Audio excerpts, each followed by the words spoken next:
वह धरा जहाँ के कण कण में बसे हैं भगवान श्री राम, जो है पर्वतीय दृश्यों का अनुपम केंद्र और ऋषि दुर्वासा की जन्मस्थली, जहाँ सृष्टि के रचयिता भगवान ब्रह्मा जी ने सृष्टि की उत्पत्ति के लिए किए 108 यज्ञ।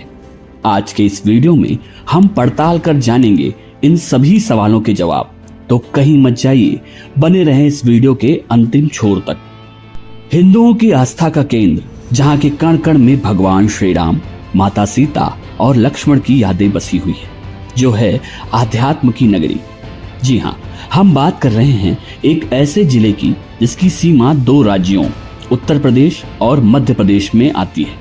हम बात कर रहे हैं मंदाकिनी के तट पर बसे चित्रकूट धाम की। चित्रकूट के नामकरण के बारे में मान्यता है कि एक समय में यहाँ पर अशोक के काफी पेड़ हुआ करते थे, जिसके कारण इस स्थान का नाम चित्रकूट पड़ा। चित्रकूट संस्कृत भाषा का शब्द है, जिसका अर्थ पर्वतीय दृश्यों का अनुपम केंद्र है। चित्रकूट भगवान श्री राम की कहानी का पर्याय है।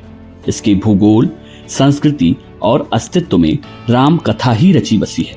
लेकिन चित्रकूट की गौरव गाथा श्री राम के जन्म से पहले ही देश देशांतरों में व्याप्त हो चुकी थी।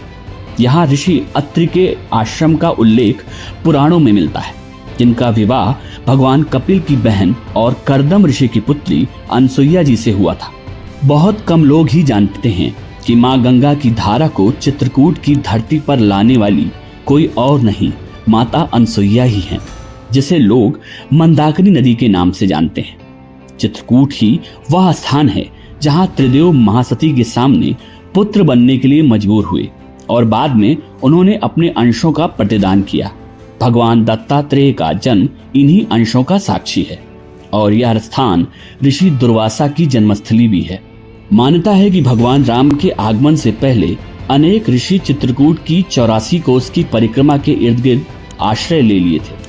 उनके दर्शन के लिए देवता भी इस स्थान पर विभिन्न रूपों में आए थे।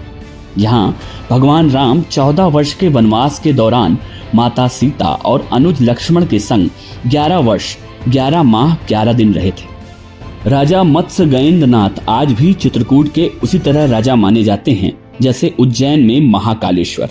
मान्यता है कि भगवान राम अपने कुल के पहले चित्रकूट आने वाले वनवासी नहीं थे। इस बात का प्रमाण आम के वृक्षों की अमराई वाले अमरावती में दिखाई देता है। दृष्टांतों के आधार पर राम की 10वीं पीढ़ी के पूर्वज अयोध्या नरेश महाराज अम्बरीश ने यहाँ पर आकर कठोर तप किया था। यह स्थान अनसुईया आश्रम से लगभग 3 किलोमीटर दूर जंगलों के बीच में दुर्गम है। भगवान श्री राम की तपोभूमि चित्रकूट में भगवान ब्रह्मा जी का भी एक मंदिर है, जो मंदाकिनी नदी के किनारे राम घाट के तट पर स्थित है। मान्यता है कि सतयुग में स्वयं ब्रह्मा जी ने इसी जगह पर सृष्टि की उत्पत्ति के लिए 108 यज्ञ किए थे। चित्रकूट के बारे में बाबा तुलसीदास रामचरितमानस में लिखते हैं, चित्रकूट के घाट पर भई संतन की भीड़, तुलसीदास चंदन घिसे तिलक देत रघुवीर। वही इस स्थान के बारे में रहीम के दोहे कहते हैं, चित्रकूट में राम रहे रहीमन अवध नरेश, जा पर विपदा पड़त है तेही आवही यह देश। इसलिए यह कहने में कोई परहेज नहीं होना चाहिए कि चित्रकूट की कहानी ही भगवान श्री राम की कहानी है। धरोहरों की पौराणिक ऐतिहासिक यात्रा में बस इतना ही। हम फिर मिलेंगे अगले एपिसोड में एक नई जानकारी के साथ।